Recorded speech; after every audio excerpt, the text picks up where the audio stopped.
Salvation. Welcome to Reformation Academy. Today's topic is a term most Christians use frequently, but often define vaguely.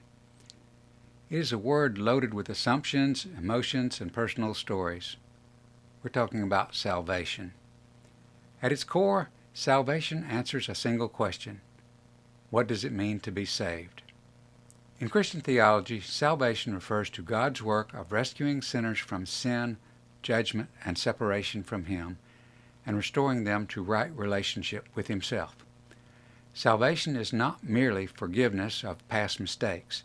It is deliverance from sin's guilt, sin's power, and ultimately sin's presence. To understand salvation, we must first understand the problem it solves. According to Scripture, humanity's deepest problem is not ignorance, lack of opportunity, or social injustice. It is sin, alienation from God, rooted in a fallen nature. Salvation is unnecessary unless something has gone wrong. Salvation begins with God.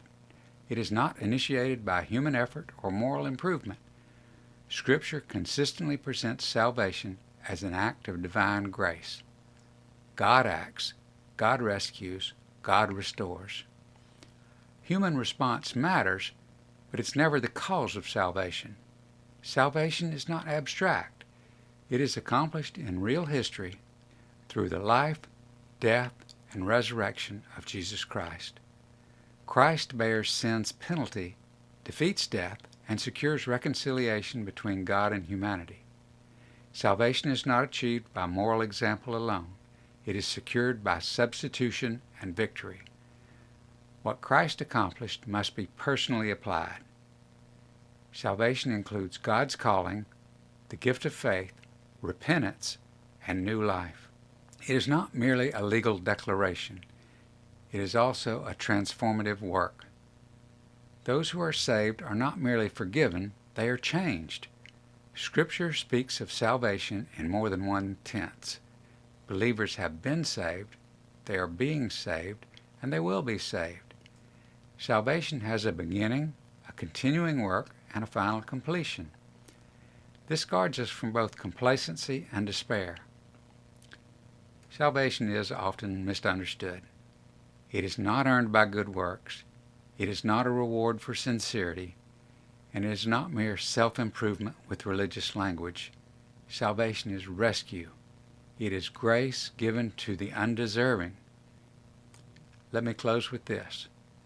Salvation is not God helping good people become better. It is God rescuing lost people who cannot save themselves. Everything else in Christian theology flows from this reality. If salvation is by grace, then humility follows. If salvation is God's work, then hope is secure. That is why salvation is not merely a doctrine, it is good news. Thank you. If you found this helpful, consider subscribing and exploring the rest of this series here at Reformation Academy. Godspeed.